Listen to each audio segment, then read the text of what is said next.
Good afternoon. It's the last panel. You made it. So we'll give it a second for everybody to take their seats. In the meantime, thank you for joining us for our last session of the day.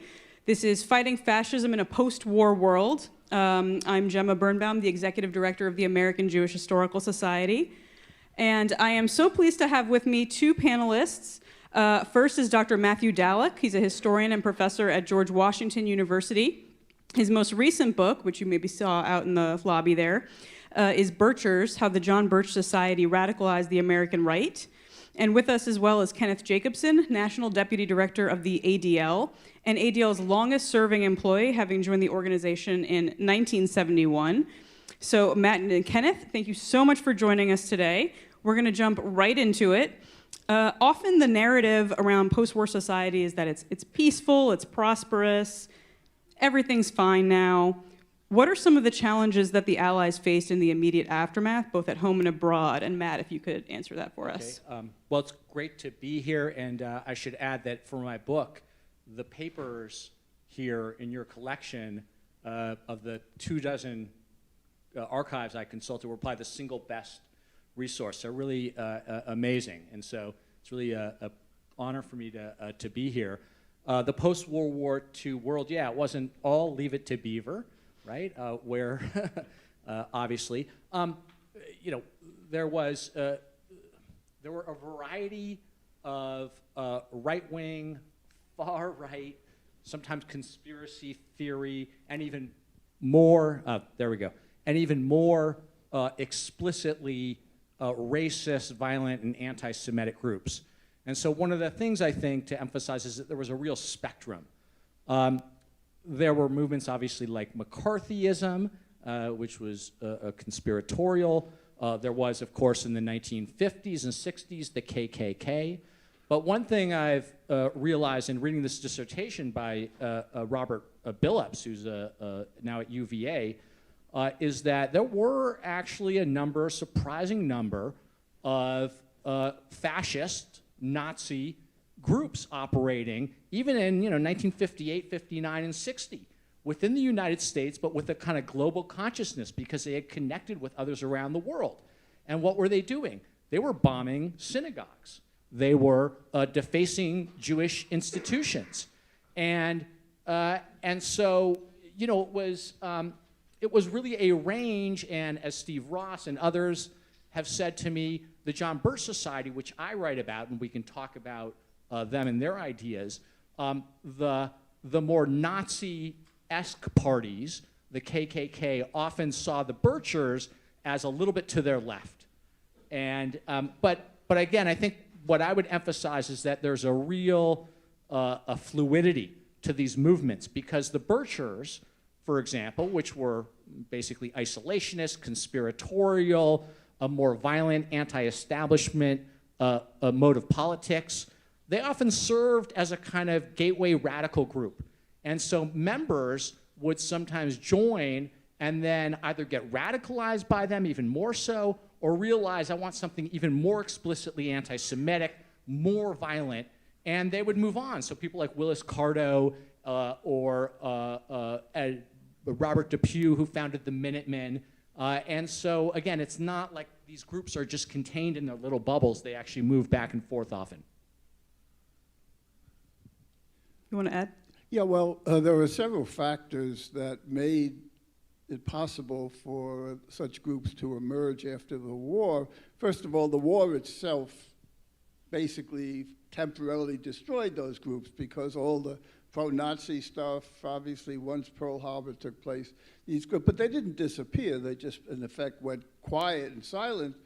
But after the war, the factors, a big factor that tended to unite many of these diverse groups was anti-communism, because the alliance with the Soviet Union during the war opened up a whole area of conspiratorial thinking once the war was over, and really became sort of the focal point from which a lot of other things spread for many of these groups who saw conspiracies. And it's interesting because originally they went after the Democrats alone.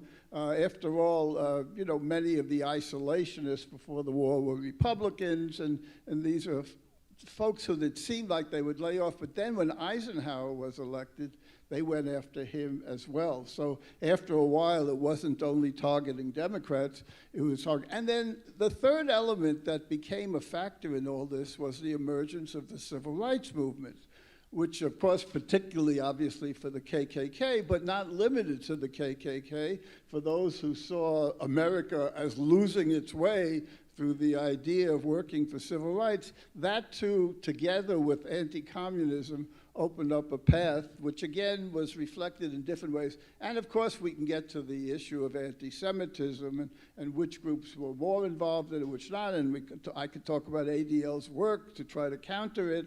But I think that was different layers that appeared, which enabled groups that had been quiet for the years during the war to fully emerge. And last point I would make is they were working in a very fertile environment, because public opinion polls about Jews were quite bad in those years after the war. Questions about would you like to work or live near a Jew, and amazing stuff compared to what we even today, when we have some issues. What was going on then meant that a lot of folks were open to some of these things. And if I would just add, it's really right 1964, 65 that the United States becomes a multiracial democracy. Mm-hmm. And so that push toward a multiracial democracy, I think it does provoke a variety of, I don't know if backlashes is the right word, but it certainly radicalizes even more so and creates more space for any number of these groups. And of course, the Birchers, the leader, Robert Welch's most infamous conspiracy theory was, of course, that Dwight Eisenhower was a communist agent.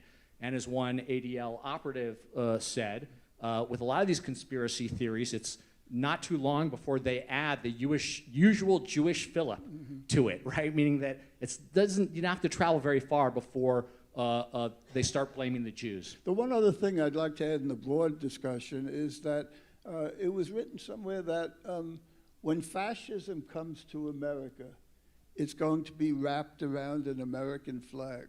And I think that's an important element, that when we start talking about fascism's manifestations in this country and how it may be very different than what appeared in Europe. And I mean, there are many other factors that are different as well, but I think that particular point was really very relevant. So. And yeah, I mean, they called themselves Americanists. Right. And super patriots. Yeah, they were. So to follow up on some of the more, you mentioned some of the conspiracy theories, but what are some of the more, I'd say, out there views that we see today in hindsight from the John Birch Society and some of these others? Well, they had a number of out there views. They were very opposed to the multilateral alliances, so get the U.S. out of the United Nations. They started the Impeach Earl Warren campaign. They had a number of conspiracy theories that were operational in the sense that they fought against, the Birchers did in the 60s and beyond, against putting fluoride in your drinking water. And actually, Ginny Thomas's parents, Clarence Thomas's wife, her parents, who probably were Birchers, although I'm not 100% sure, they actually took part, apparently, in Omaha, Nebraska, in this anti-fluoride campaign. And there was, I think, a more explicit racism. The Birchers argued that the civil rights movement was a communist plot. And they would go around the country, these spokespeople, and the question would be, is the civil rights movement directed by the Kremlin? And it's a bit reminiscent of a kind of birtherism, right? This idea that this organic movement for civil rights, for equal justice within the United States was actually a foreign plot. And so those are just a few, I don't know, a taste of some of their ideas. But last thing I'll say is, a lot of members ran for school board, or they tried to get Americanist pro-patriotic texts put into their local libraries. So they operated on the local level. And as one of the earlier panelists was talking about, they really tried to, in a sense, I would say, take over aspects of civil society at the local level. and kind of remake it in their image in defense of what they define as a kind of Christian, pro-patriot moral order. Yeah, I would just want to add some context. You know, before the war, as it was described just earlier, and maybe in other sessions as well today, isolationism was the mainstream American attitude. The vast majority of Americans wanted. Those political leaders who were most involved in the isolationist movement, the America First movement, were largely Republicans before the war. After the war, what I call a quirk of history took place. Our enemy was no longer the right-wing extremist Nazis, but the left-wing extremist communists. And that was a key factor in getting many of the isolationist Republicans that had long opposed American intervention in the world to support what became known as the bipartisan American foreign policy, which led to American leadership in the world. For those who were more on the extreme right, however, that very leadership in the world was subject to conspiratorial thinking. Why are we abandoning the isolationism which has been so good to America? It's because the White House is in cahoots with the Soviet Union, and probably connected to all of it are the Jews. And these kinds of thinking, but it was really the fundamental change in American foreign policy that opened up the possibilities of such conspiracy theories. Because now America was not just protecting its own shores, if the conflict, America was truly the main player on the international scene as the Cold War evolved. And that became such fertile ground for conspiratorial thinking to many of these groups, of course, at the same time, anti-communism. It wasn't a contradiction for them that they were anti-communist. You would think, well, they might support it, but in fact, they were saying that communism had infiltrated the White House. That's right, and I would just briefly add, too, that Birchers, but others, saw the greatest threat, not as Kennedy did, which was communism overseas. They saw it as within. They saw it as within the federal government, within the major institutions of American life, including the media. And if that's the worldview, then it flows logically that you don't want your federal government, communists, dominated, involved in places like the UN, which are run by these socialists, that are creating this kind of global order, right? Or this global communist order. And the Birchers actually kept these scoreboards or charts where they would estimate 60%, 70% how each country was dominated by communism. Now, you know, of course, it's very hard to ascribe a percentage, but they did it to give you a sense of just how great they saw it was the internal menace to the United States, the communists. The enemy was within. And from that flowed a lot of their, I think, ideas, rhetoric, and actions. So how do Jewish groups start to respond to this? Because it doesn't go unchecked, right? Yeah, well, can I briefly, you want to go? Yeah, well, for ADL, and it was actually even before I got to ADL, which is hard for some of my colleagues to recognize there ever was a time before. But ADL took, first of all, in the 30s, and Steve Ross has written about this, I think he probably talked about it in his earlier comments about Hitler in Los Angeles, that ADL took its responsibility to try to prevent Nazi violence against Jews and others in California in the 1930s. And we actually had folks who worked for ADL or formerly worked for ADL who infiltrated Nazi groups in California to try to warn about violence and to that. After the war, in a different way, ADL felt that with the Birch Society, but also with some of the even more extreme anti-Semitic groups, that part of our task was to provide inside information to law enforcement and the public about these hate and extremist groups. And so we had sometimes as many as 25 or 30 folks, mostly, by the way, who were not Jewish, who volunteered to attend meetings of the Ku Klux Klan or the Christian Crusade or any of these extremist groups, including the John Birch that you've written about extensively. And that was really to provide then would provide information to the public and to law enforcement about what was really going on in this group. And this was predicated on the idea, an organization like ADL, no others in the Jewish community, we were firm believers in the First Amendment of the Constitution, the right of free speech.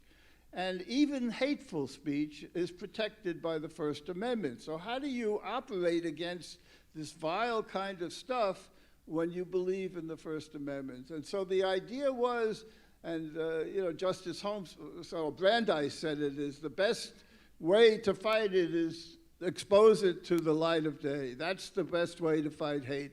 And so we developed these programs that tried to infiltrate, tried to provide information, and then to expose the American public to that kind of hate. Now, we can talk about it later, but in today's world, with the internet and social media, it's a far more complicated subject. But in those days, because you had targeted groups and you could provide specific information, that methodology was really very productive in weakening many of these extremist groups. Yeah.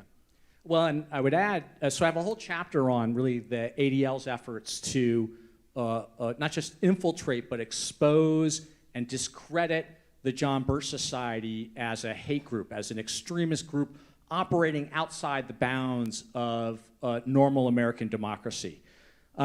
Meyer Steinbrink, I think is his name, who was a ADL national chair in 1952, said, basically, we need, quote, ammunition for the war to make our land a more perfect democracy. And to me, that quote encapsulates much of the kind of animating spirit. This idea that, it's a war, right? The World War II showed, the Holocaust showed, not just to the ADL, but I think other Americans, many other Jewish Americans too, that, hate is something that cannot be, people have a right to free speech, but it cannot, you have to check it. You have to expose it. And that, it's a kind of war. Well, how do you find the ammunition to fight that war? Well, all kinds of means, right? You attend a public lecture, for example. But the ADL, right, as you said, they had code names, they had operatives, and they were very effective. And actually, one of the people, and I don't know if you ever met him or heard of him, but a man named Isidore Zak. I knew him well. You knew him well, okay, yeah. Knew him well. I had never heard of him, but he just seems like an incredible person, and I do write about him a little bit. He was actually in World War II, he's Jewish, and he was the head of a counter-subversive army unit based out of Boston during World War II. And his job was to lead his team in hunting down fascist spies, communists, saboteurs, and he won a number of commendations. And was and then in '47, he went to work for the ADL, and he helped, I think, in the New England region, operate a program where they were infiltrating the Birch Society. They would take the information that they gleaned and produce their own reports, but they were also working often very closely with members of the media. They supplied information to the FBI, which is one difference between, I think, the Steve Ross's 1930s example, and now what the FBI did with it, I guess, is another story, and Hoover, I'm sure, was still an anti-Semite in the 60s, but they were working with the FBI, and the FBI would actually come to the ADL at times and say, we've heard that some Birch member is giving these horrible speeches about how the bodies of these supposedly dead Jews in the Holocaust, they actually, these were US Army soldiers actually killed by communists. They weren't actually Jews. And so this Birch, so can you investigate that? And so in the ADL would do that. I would also say that a couple other things. One, the mentality was this axiom. They understood this axiom that things can always get worse. And I think that was a powerful kind of guiding principle. And they understood as well that a lot of these groups that they were trying to expose, and I'm not just talking about the ADL here, but other groups even further to the right, that they were pretty secretive, right? That they were not operating, they were operating in the shadows. They were not necessarily playing by the most fair means. You know, they would call and harass people on the phone. We can talk about what the Birchers did. But that needed to be exposed so that people understood what their tactics were, what the far right was up to, how they were anti-democratic, and the hate that was bubbling up from below and above. So let me give another example, the question you asked about how Jewish groups did. And this involved not only the Jewish community, but the African-American community. And that had to do with the fact as the civil rights movement was just beginning to emerge in the early 50s, the KKK grew rapidly and engaged in some of the worst violence in the South, mostly against African Americans, but also Jews and Catholics and others. ADL, we had an office in Georgia, in Atlanta, and ADL, as I said, believed very firmly in the First Amendment, meaning that we couldn't oppose the right of the Klan to march. But the ADL pushed a law that was passed by the Georgia state legislature, which said the Klan, as hateful as it is, has a right to march, but it doesn't have a right to march anonymously. And this became known as the anti-mask law, which ADL proposed and was passed.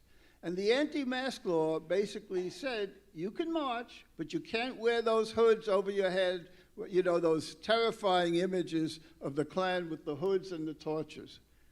And so when this was passed, suddenly the Klan could not do exactly what they did before. And this played a very important role in two aspects. One, it helped to diminish the Klan, because suddenly these terrifying figures turned out to be your next-door neighbors. And they were just people. They were haters, but they were just people. So the aura, the traumatic aura of the Klan was weakened. But for ADL, that said something that long-term really became the basic point of our work against extremists of all kinds for decades.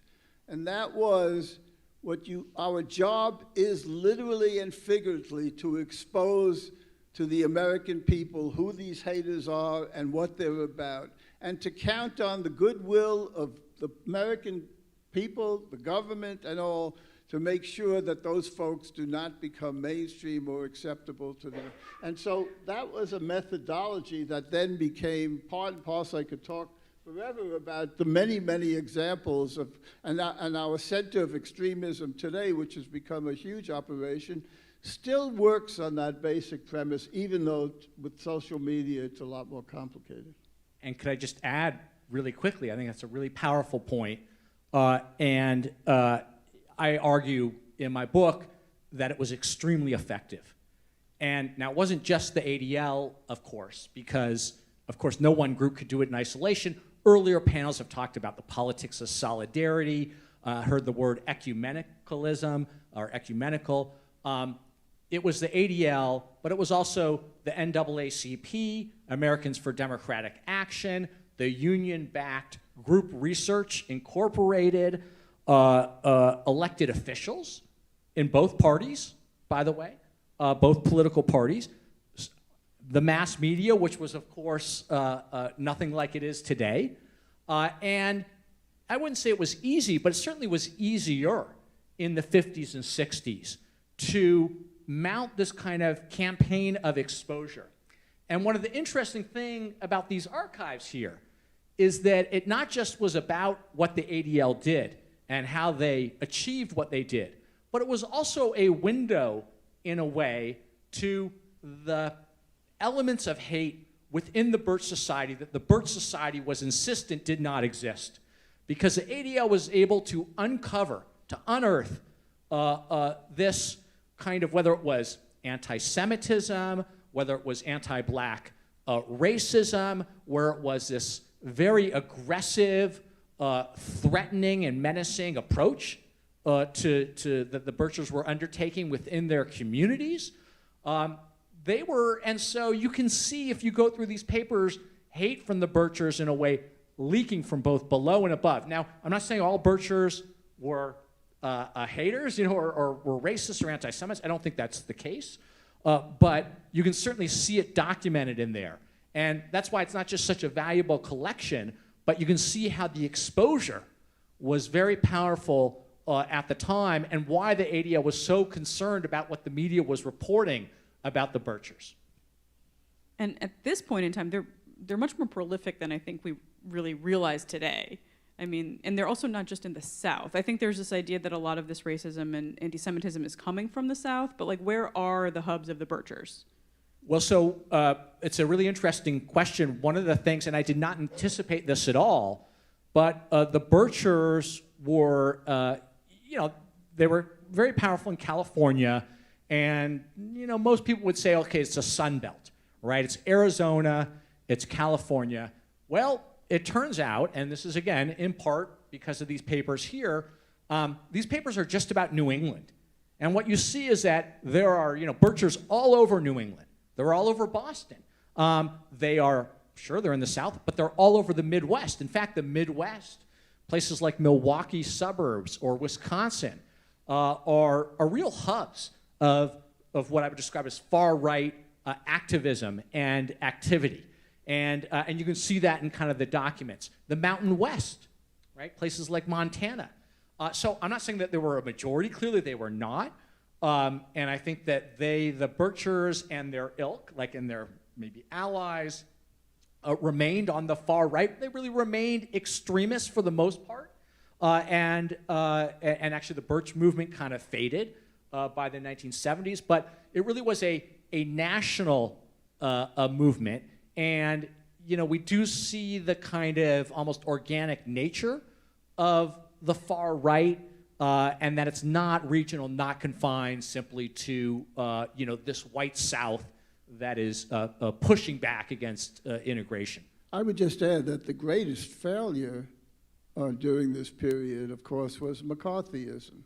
McCarthy was able to cause such great damage for a number of years, and obviously not on the margins of society, very much in the mainstream of society, and created an atmosphere that was intimidating, and it was really, it had respectability in circles that it should not have had. And so I could say, because Eisenhower, when he was president, ended up giving a speech at ADL in I think it was '54, and which was the first time that he hinted that there's criticism coming towards McCarthy and McCarthyism. And he was allowed to do what he did without major opposition for several years, and this was a real failure, and it caused great damage. And the point I'm making is that this was an element that was very similar to many of these radical right groups with its anti-communism, its conspiracy theories, but this was in the halls of Congress and before the mainstream of the American people, even with all that the Birch Society and others achieved certain things, they never truly got into the mainstream of American society.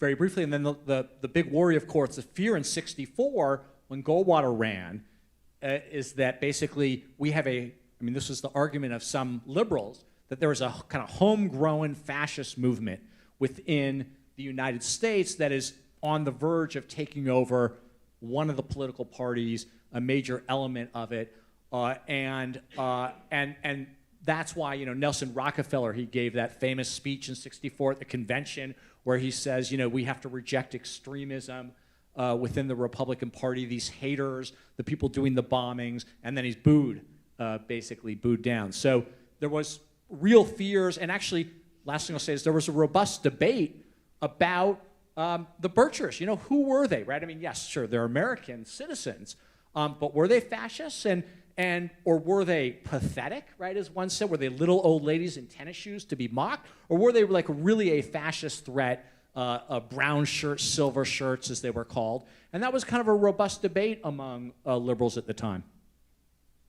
Yeah, speaking to that, there's the question of the subject is fascism in America. Is it real? Did it ever move in a way? And when you think about fascism in Europe before World War II, it had legitimacy all across Europe. It was not something that was viewed as outside legitimate discussion. And so in so many countries, and fascism, I think this Professor Paxton has written about it, there are three basic steps. First is the ideology, the radical right, the things that were talked about, the violence, the propaganda, the scapegoating, all those things is the thing. But the second element of it is, does it become part of the political mainstream? Because, and in America, to a large extent, that has truly never happened, thank God, even with some of the threats and even with the McCarthyism, I wouldn't say that fascism is a political, and of course, the third level of it is taking power, which it did in a number of European countries before the war, and basically after the war was still in Spain, still had a fascist government. But in America, it had never achieved that, and so I think we at least have to make that distinction when we're talking about fascism, that it operates on some levels, but it never ever reached the level where political power was a reality. So. And just to be clear, I actually don't refer to Birchers as fascists. I mean, I don't think it's for me, it wasn't a very useful analytical lens.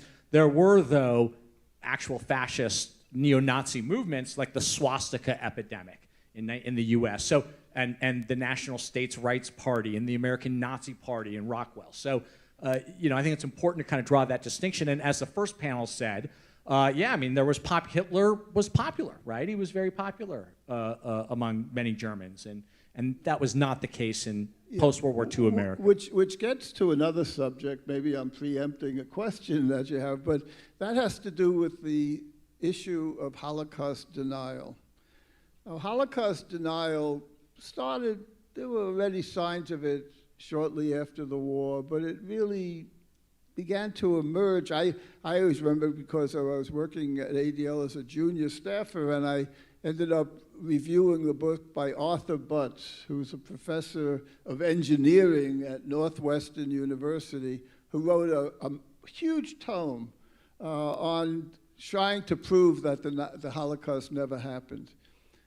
And what always struck me as Holocaust denial, which today is very much alive in certain circles, the main political purpose of aside from the obvious anti-Semitism, to deny the obvious, and again, I'm thinking of it now, by the way, if you will, in passing, because I heard people interviewed the last few days who basically denied what took place in Israel last week, who simply said, I've heard people, oh, this is just propaganda, it's not verified, and I'm thinking to myself, these are like the Holocaust deniers. You have all the evidence in the world, including, by the way, the videos of Hamas itself, and they're denying it. That's, of course, what Holocaust is.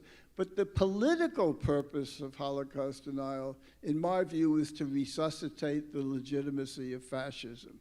Because with the murder of 6 million Jews, fascism no longer was acceptable.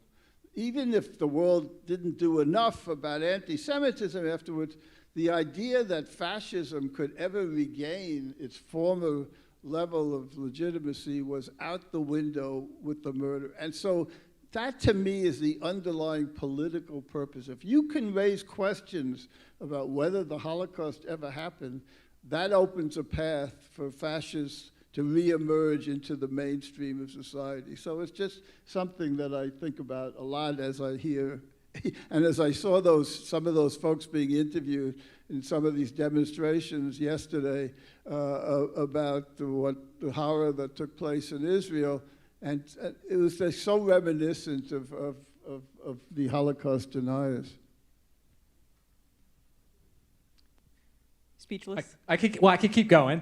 You want to talk conspiracy? I mean, well, I think it's an important topic. I think it makes sense. Well, one, I think when I mentioned the FBI asking the ADL to look into this Holocaust denialist within the Birch Society, saying the bones of Buchenwald were bones of American soldiers killed by communists. I think that's one motivation, right? That they were concerned about, what kind of proto-fascist movement or ideology within the United States. But more broadly, on conspiracy theories, and these conspiracy theories that I write about, that others have written about, they're not all about, of course, the Jews are not always the behind it, but they often are in these conspiracy theories. And there is a way in which I think it serves another important purpose for the people propagating them, which is to dehumanize, right? It's really the dehumanization, because here are these people who are committing these monstrous crimes, right? They're stealing your wealth. They're destroying the country. I mean, that's the sort of language. And they're doing it from positions of power. And so, for example, when Kennedy was killed, one of the things I try to chronicle in the book is, at first, the Birchers are very worried that it was a segregationist or a Birch member that had killed Kennedy. And then when it turns out it's Lee Harvey Oswald, the Birchers are basically all over that. And they say, we were right all along. But there's some of these Birch leaders, they weave these different conspiracy theories about what happened. So they're not even on the same page. One person, who's actually a raging anti-Semite, Revillo Oliver, he's talking about how the federal government was rehearsing Kennedy's funeral a week before Kennedy was assassinated. And even some Birchers actually revolted in horror. They said, this guy is insane, and we are going to, our reputation is going to be ruined in Tucson, Arizona for the next decade because of the insanity. So I'm kind of going on and digressing, but the point, I think, is that the kind of conspiracy theories that you're talking about, that, the Holocaust didn't really happen, it was totally made up, I think it's very easy for those to lead to very dangerous places that dehumanize the object of the conspiracy and that create a permission structure for people to take even more radical and actually sometimes violent actions. I would just add that in many ways I think of the history of anti-Semitism as the history of one big conspiracy theory. Of course. I always point out that the intellectual moment of anti-Semitism, the height intellectually, not politically or on the ground, is the Protocols of the Learned Elders of Zion, the infamous forgery document that came out of the Russian Tsarists in the early. This really summed up, which basically, it wasn't merely what the document, which is absurd, I've written about it, it's an absurd document. It talks in 23 chapters how the Jewish leaders around the world are secretly planning to take over the world. The fact that they did that was in itself one thing, but the really important point about it, related to what we're talking about, is that millions and millions of people around the world believed it.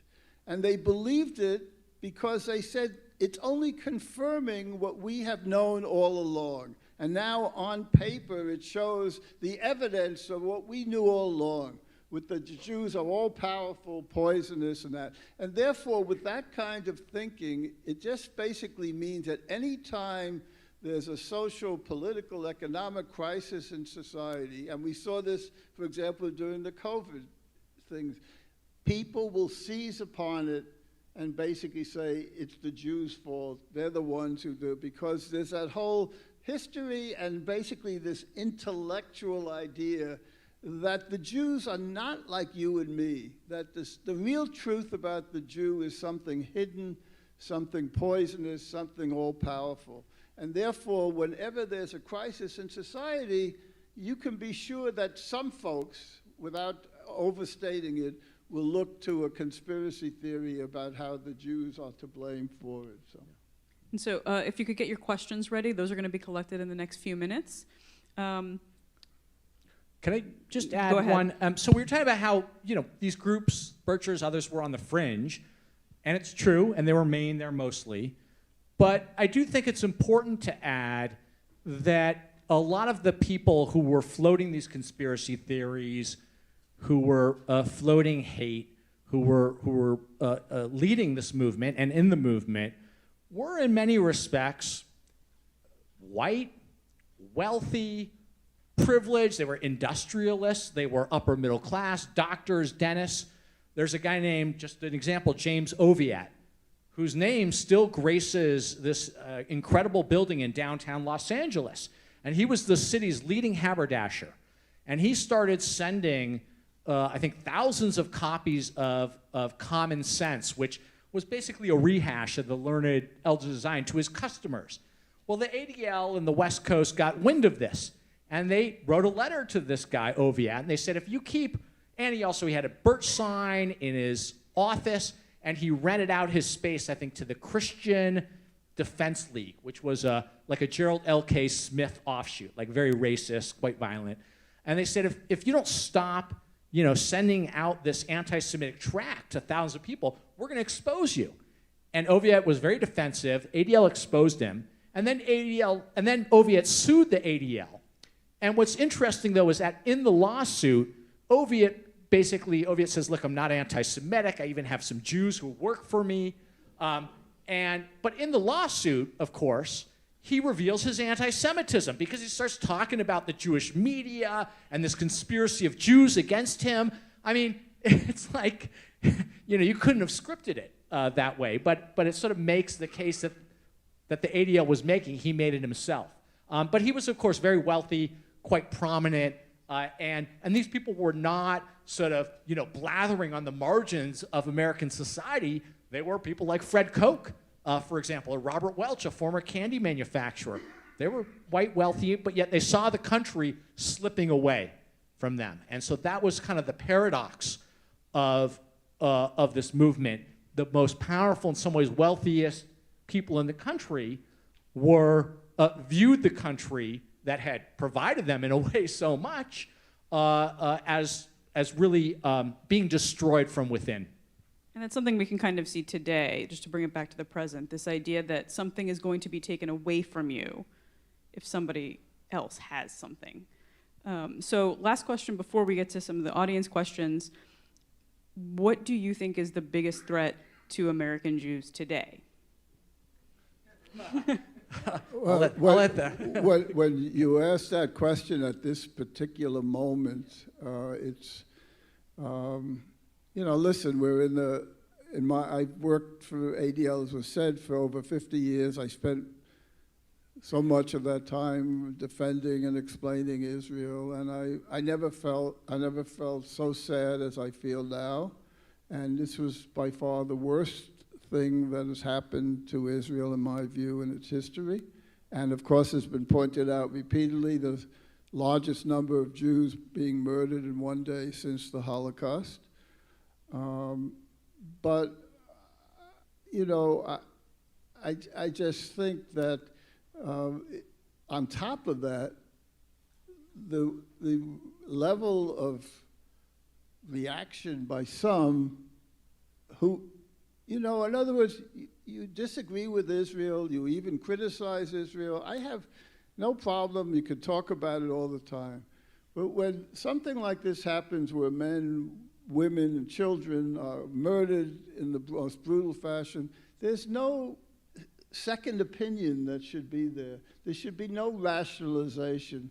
And the very idea that folks at this worst moment, really since the Holocaust, the worst moment for the Jewish people, would go out and demonstrate against Israel is really, to me, a new level of concern that we have, and we are trying on many levels to deal with it. We're also trying to monitor all of the things and expose it. And look, and then you add that to the rising number of anti-Semitic incidents that we have described in our annual audit, and the level of social media is coming from both the right and the left. And understand, and if anyone suggests to you that anti-Semitism has an ideological monopoly, you should really ignore them, because anti-Semitism can come from the right, it can come from the left, it can come from majority communities, and it can come from minority communities. Not to say that it's all the same, you have to study each manifestation of it, But the ideology of anti-Semitism has no monopoly. And I think we, at a very partisan time, it's unfortunate that people, when I hear someone saying to me, the only problem is the far right, the white supremacists who are anti-Semitic, I basically ignore them. If I hear others say the only people are those left-wing anti-Israel people who hate Jews, I also ignore them. If you politicize it, you're undermining the effort to counter it.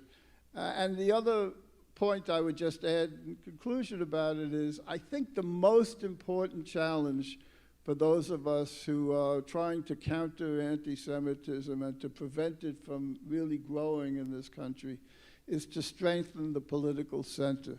It's the weakening of the political center which really, I think, gives opportunity both on the right and the left for anti-Semites. And the political center doesn't mean everybody agrees. What it does mean is a certain level of civility, a certain level that we have to work together, to compromise, and all of those things. So to me, that is, in the broadest sense, aside from the direct response to anti-Semitism, I think that's the biggest challenge.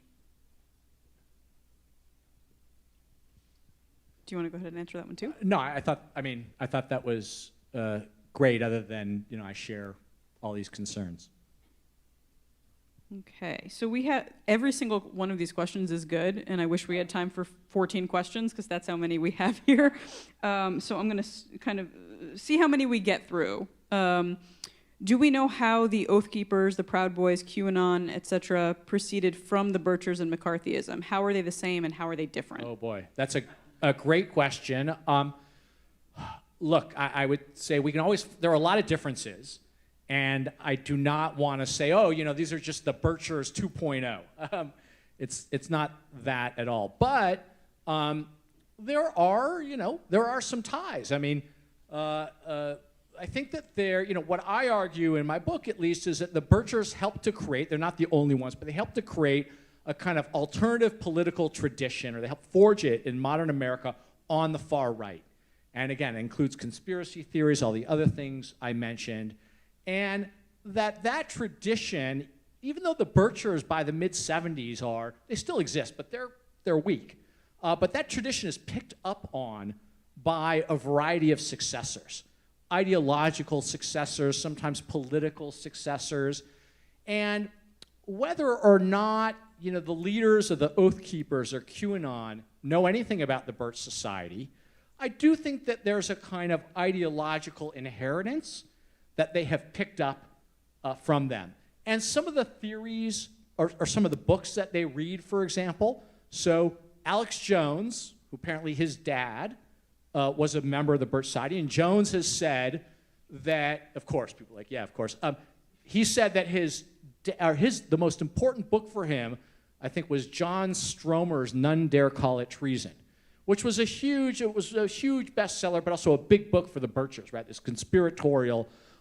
And you see that a lot. I mean, Nick Fuentes, the white supremacist, he said in an interview within the past year, he said, we're kind of like my movement, the Groypers, we're kind of like the Birch Society, but like the modern day Birchers. And Steve Bannon actually held up a copy of my book on his show when he was interviewing the co-founder of Moms for Liberty. And he said, it was kind of shocking. He said, this book is incredible. He said, the book is totally anti-MAGA, patriot-hating, Trump-hating, but I really like it. It's got a real detailed analysis. Now, why? He didn't really say, but he's interviewing the co-founder of Moms for Liberty. I think he found maybe it's a blueprint in there. Maybe, though, it's this idea of challenging the establishment, which the Birchers did. They hated the establishment. And he asked the Moms for Liberty co-founder, you like the Birchers? She's like, no, of course not. We're our own unique movement. She said, do we share some of the Birchers' values or their ideas? Of course, But so she kind of, I do think that, again, it's not like they're not like studying the Birchers, but I do think there is a way in which these ideas are circulated into the bloodstream and they get passed around. And there are other influences too, of course, as well. I agree with what you were saying. I think one of the clear differences, of course, was the Birches so focused on anti-communism, because it was a different time. Those were the time, the height of the Cold War. It doesn't mean that you don't have some of that in these groups as well, but it sort of doesn't have that kind of appeal with the Cold War over and the fall of the Soviet Union. Plus China comes into it, and that's a vehicle to do that. But I think so much of the thinking is very similar. Yeah, and even though communism isn't, although sometimes you do hear communists referred to today as an enemy, the theories feel very similar about kind of the New World Order, this international plot. The enemy maybe has morphed, the kind of liberal left or the woke left. I mean, the terminology is different, but the way it's kind of put together and this sense that these are fundamentally un-American, these are foreign ideas that are being imported in and destroying the country, and that the greatest threat is within. But yes, that's clearly, communism is a, and it's the interesting thing is that we haven't seen major manifestations of anti-Semitism in some of these groups yet, but I would say that because of the fundamental conspiratorial thinking that they reflect, I would not be surprised that we'll see more of it as we go forward. So. Yeah. Well, I felt like I've seen a fair bit, more than I would care to in the past 5 years, but yes, not as much as, What is the status of the John Birch Society? Is it still in existence? Yeah, it still exists. They moved their headquarters a number of years ago from Belmont, Massachusetts to Appleton, Wisconsin, the home of Joe McCarthy. It does still exist, and one of the things I document in the book is sort of the Birchers' afterlife, kind of post-75, and they do keep popping up, whether it's like Birch members or the Birch move. So just for example, like Sarah Palin, when she was selected as McCain's vice presidential nominee, there was a picture that surfaced of her in her office of the city council of Wasilla with the magazine, with the Birch Society magazine in front of her. Now, it's like that kind of, it still circulates. The Birchers themselves, though, have been eclipsed. So even though they still exist, they still attend, let's say they have a booth at CPAC, but they've been eclipsed by, groups like the Tea Party, the Proud Boys, the Oath Keepers, any other, Bannon, and QAnon. And so it's really in the 60s, it really was, Welch. For politically minded Americans, the founder, Robert Welch, was basically a household name. And Welch once joked that he said to an audience, well, you would expect to see my horns. I've come here, you think I'm the devil, right? Because that's how I've been portrayed. But I'm sorry to disappoint you. And, the Birchers were seeing, people knew who they were. It was a major threat, a major worry in the eyes of many, and that has faded, but I argue that they did help bequeath with other groups a legacy that continues and is in some ways thriving today in a way that it did not decades ago. This is a totally different line of question. Was the Jewish Defense League fascist? Well, first of all, we at ADL, very often people would call up and say, is this the Jewish Defense League? Because it was JDL and ADL, so we used to get confused all the time. We actually issued the first major report critical of the Jewish Defense League in the Jewish community, because there was a bit of a tendency to say we can't air our dirty linen and laundry in public, that kind of thing. But we recognized that it was a very problematic group.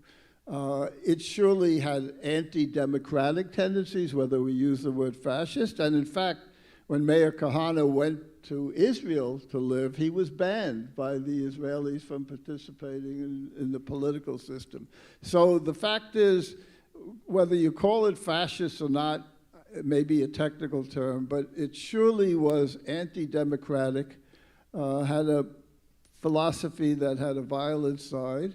And I always used to say, I come from the Orthodox world, so I used to sometimes meet people, and there's no doubt that Meir Kahane did some good work on the Soviet Jewry issue, and that was attractive to some people.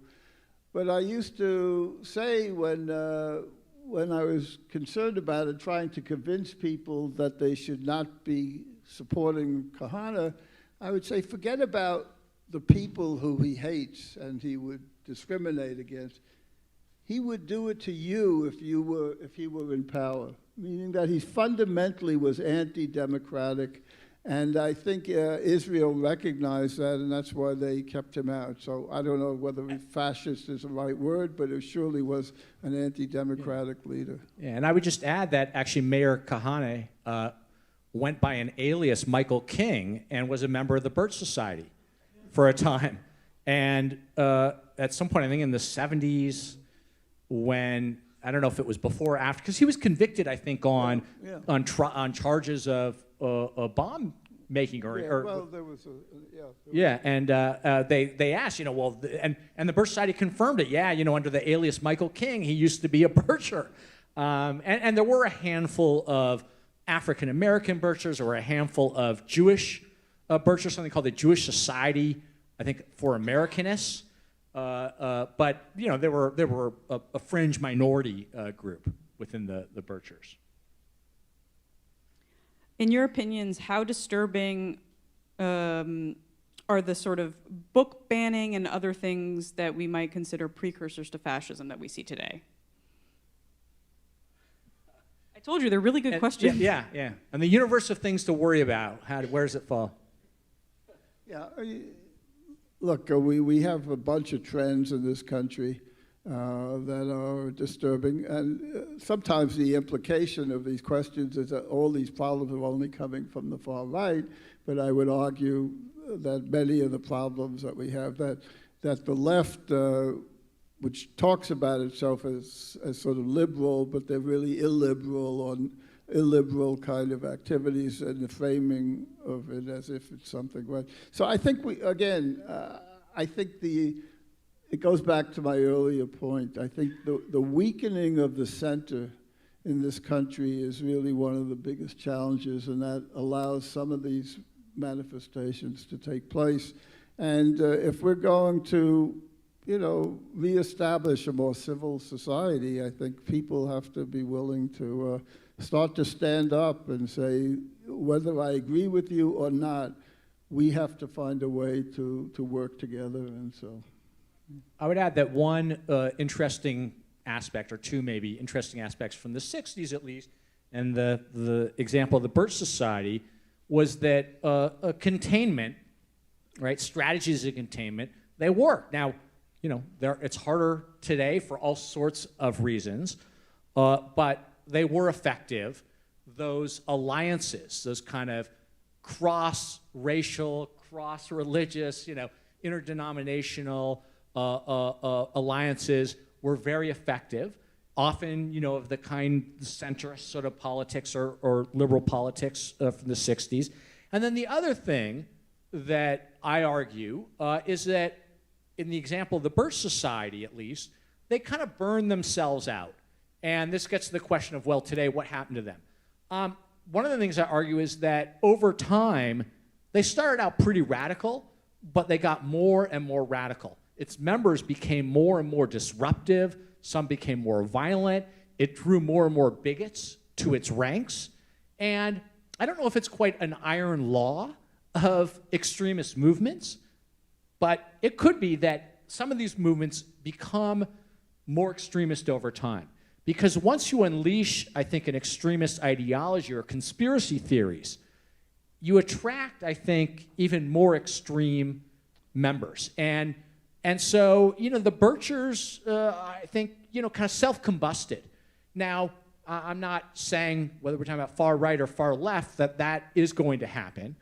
But I do think that there are at least some Americans in this country still, probably a majority, although that's, I guess, debatable, but who are not in tune with what they feel is extremist politics, and they shun that. And I do think that we have seen examples over the past decade of civil society rising up in a way, and I'm not trying to be Pollyannish, but in which we have seen these alliances and civil society attempting to resist or to speak up and to try to expose, again, through democratic means, through good speech, some of these more hateful elements. I would just add that, of course, the factor that is fundamentally different today is social media, which we really haven't focused on. So, for example, I've been talking earlier on about ADL's support for the First Amendment and free speech, and we still strongly believe that, but the methodology of fighting hate in the context of a free speech environment is very different today than it was then. So, for example, we have a full-time operation in Silicon Valley dealing with the major social media and internet companies, dealing with the issue of hate on the internet, we've been doing it for years with them. We decided about 2 years ago, because we had approached Facebook so many times for them to follow their own rules of the road when it came to hate, that they weren't doing it. So we decided to launch a 1-month pause on advertising on Facebook. So the kind of thing that we would not have done in a previous free speech environment. But we decided to do it, and we thought we might get a little support. We got over 1,000 institutions and organizations who joined us in this 1-month pause of not advertising on Facebook for 1 month. And the point is that you have to think of other ways to deal with hate and in the context of free speech, because in the old days, somebody would give a speech and we would be able to say, here's the good stuff that you're not hearing, and we'd ever counter bad speech with good speech. On the internet and social media, that's not possible. People are exposed to all kinds of things that you can't get to them, and you can't really counter it in the same way. So you have to figure out, while still truly advocating for free speech, that we have to find other ways to counter hate that is spreading, and of course the ability to disseminate it and to provide misinformation adds tremendously to the environment that I was talking about, in which the center is weakened because the most extreme elements are able to get to people that they never could get to before. So that's our time. Thank you so much. Perfect way to end it, right? Thank you so much for joining us today. Thank you. Thank you to Kenneth Jacobson and Dr. Matthew Dallek and all of our panelists today. They will be book signing in the lobby. And if you have any other questions, please just let us or our staff know. Thank you so much.